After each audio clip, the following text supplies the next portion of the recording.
I'm Eddie Cannell. And I'm Tom Cannell. Welcome, everyone. This is the Mortgage Brothers Podcast Show, and today is Thursday, September 22nd. And this is your interest rate update. If you're new to the channel, be sure to subscribe, comment, and like.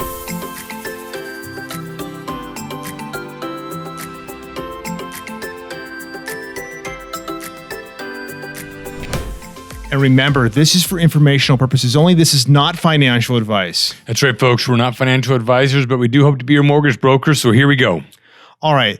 The much anticipated Fed meeting came yesterday, Wednesday, and the Fed basically increased the interest rates, the Fed rate by 0.75%. Right, people were glued to their TVs. Yes. Not really, but kind of. I mean, literally, people have not been this interested in what the Feds do in decades. I mean, It's been decades. So a big day today. So it was a big day, and a lot of people were asking this because, if you're watching this channel, you're interested in probably mortgages, but you're also interested in how the Fed's move has influenced mortgage rates, maybe the real estate market in general, because that's why you're watching. Mm-hmm. And the question comes a lot: does this mean that the mortgage rates are going to rise 0.75%? And the answer is no. Boy, you sure would think the answer would be yes, but it is just flat no.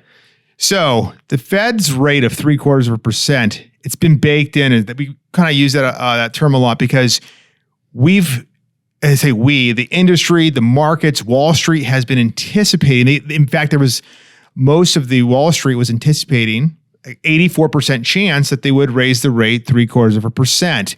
And 16% of the market was betting that it would be a 1% increase. Right. So it was not a shock. It was already anticipated.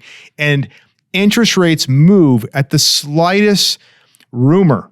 So they had moved weeks ago. Well, actually, a couple months ago, they started rising in anticipation for this meeting because the Fed hasn't met in about 2 months. Yeah, Wall Street is so dynamic and so intelligent in a way that there's no way that they're just sitting around waiting for the Feds to say something and then have them get out their calculators and start figuring out where rates are going to be.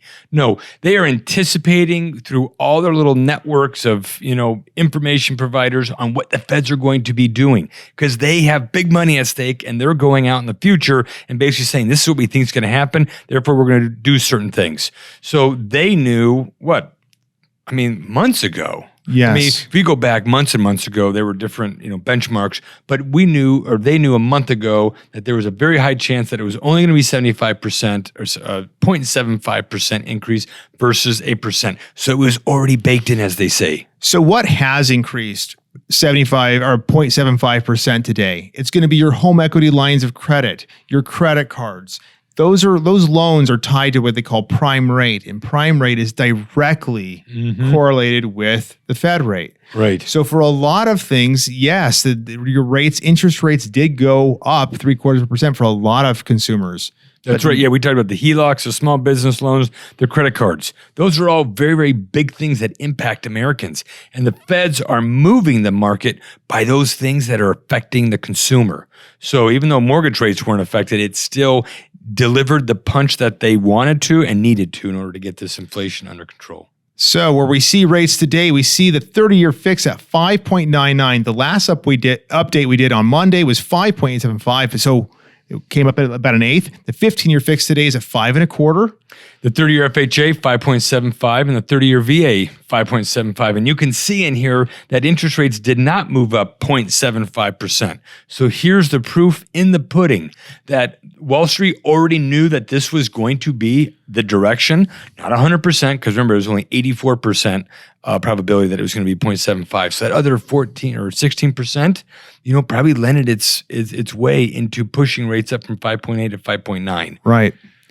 And so these quotes there that we just showed you, they don't come with any buy down points. There's no extra fees. Their standard closing costs are based off of these scenarios for conventional FHA and VA.